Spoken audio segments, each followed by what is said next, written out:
the largest item in there is local government distributed fund, and we're just holding it the same as this year, just not having it increase. Otherwise, naturally, there would be some increase there. That's, I think, about 26 million. And then there's numbers of items that really don't usually get scrutinized. So we're looking at those and making reductions to a number of the other ones. I think the total number we arrived at was about 110 million. Again, these, as Senator Staines pointed out, these are the special funds that have been protected over decades and haven't been scrutinized in the budget process, and we've done that over the past couple of years to make sure we achieve cost savings and to make sure that we address some of the challenges we face.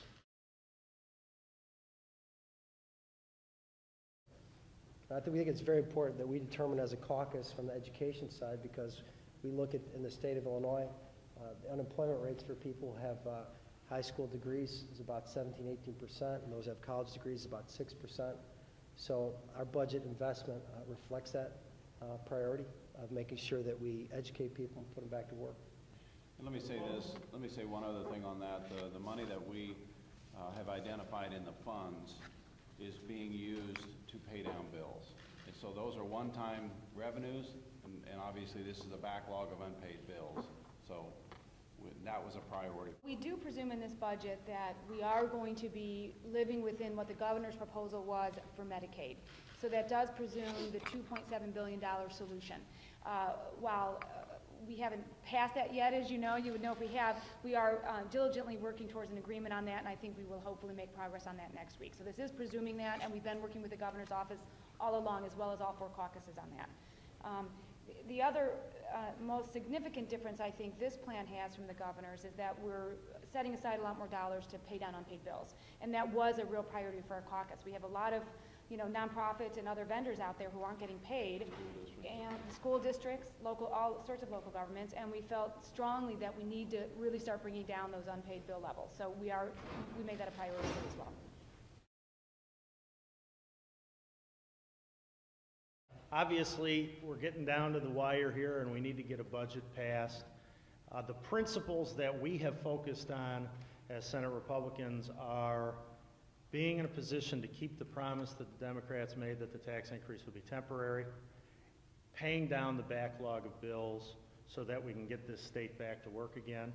Our focus throughout this session on the budget and our negotiations with the Democrats was to try to work to solve the problem and solve those problems as they're specifically defined.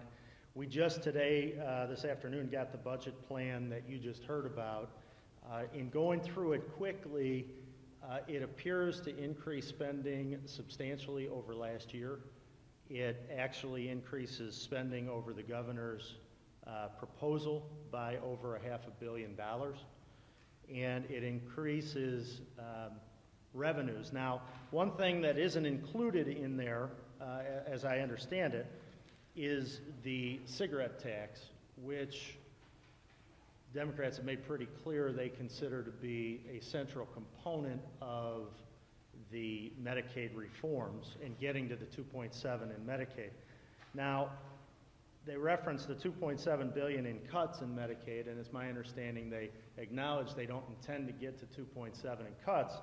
However, in the box on the Medicaid line, that number is from the governor's statement originally when he presumed 2.7 in actual cuts. Realistically, you probably need to add about 1.1 billion to that Medicaid line, which makes these numbers, frankly, a little bit fuzzy. So my hope is that this is just an opening salvo.